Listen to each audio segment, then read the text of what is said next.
All right, guys, bird in the sky, rotation for location. Let's just take a look. If you were following a bird in the sky because you wanted to shoot it, you'd follow it as it went up, as it went down, as it went back up.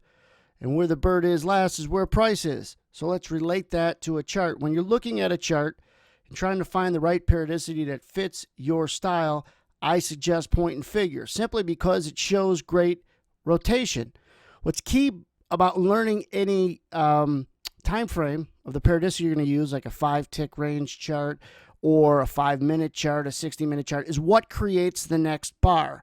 This is obviously a footprint or a number bar, as Sierra Charts calls it, and it's a way to read order flow, but we'll get into that in another video. For this video, I want to just explain very simply what point and figure, or P&F, is. I know that almost everyone that's followed me chooses this as their periodicity of choice, but let me explain why it works so well for rotation. If you take a look at a couple images I'm going to put in here, you have to assume a couple things when you're reading point and figure. And by the way, I'm not a point and figure expert. I just use it for rotation. When we look at a particular bar, we first assume this is an up bar, which means what? Which means it's always tracking whatever the highest price is in that bar.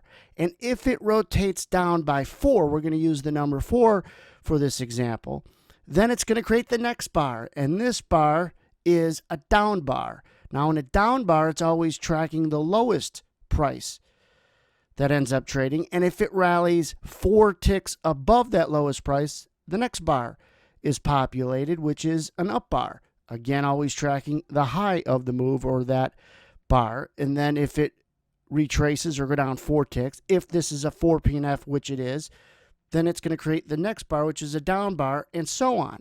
So I'm going to replay with Sierra's playback feature how these rotations look and follow it like a bird in the sky.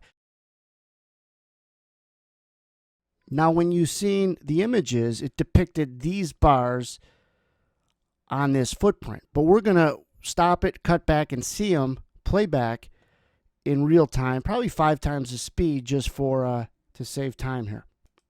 We're actually going to go 10 times the speed. I'm going to keep these videos around 2 minutes. Now watch on the right side. As price rallies, that's that up bar. It's always tracking anytime it comes off 4, and it does quick, then it's a down bar. Now it retraces 4 ticks to the high. Now you're seeing this chop, this quick rotation. I could slow it down and show you, but you could always replay it slower. Here's a nice down bar. It's always tracking whatever the low of the move is. Now it's tracking whatever the high is. So let's stop it a second, or pause it, and let's go to just 2 times the speed. All right.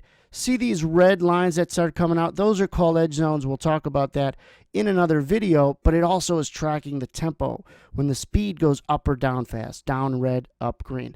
So let's play it at just 2 times the speed and slow it down. This would be considered a down bar. It's tracking the low of the price. If it ever and when it goes up more than 4 more ticks, it creates the next bar. This is an up bar, tracking the high. As soon as it goes down 4 more ticks, the next bar is created. So you could feel or see this rotation of what price is doing. Oftentimes this is good resistance like it was in here, but the point is right now it's tracking the low, a down bar.